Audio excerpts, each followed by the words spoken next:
Wala sa Bulugan naman yan, mga pila pa nakatuwig bago masira. So kung hindi ko siya ibibenta, mas maganda, ma-address ko na para ma-prevent yung ano ba,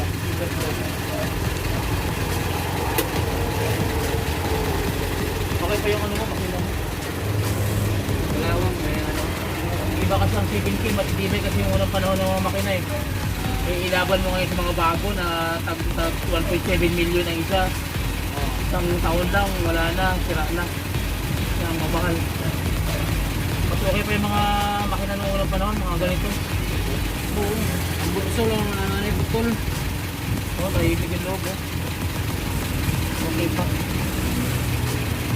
Yun lang yung problema niya. Hindi lang. Yung ito lang oh.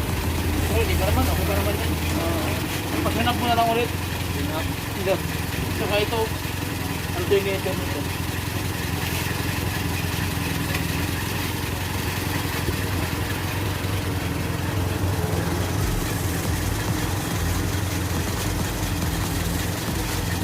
Alternator bearing, mga 2 taon, sila na to. Yung taon. Oo. Ano na. Bearing mo na. Okay lang dito yung siya. Ito, bearing dito. Diba? Dapat nagtuloy na ganito. Ano, ganyan na. So, ano nangyari? So, ano yung sa bearing? Ano yung bearing? Ano yung bearing? Mga bearing ba? Ano yung bearing? Address. Diba? Oh, yan na siya. Sticker.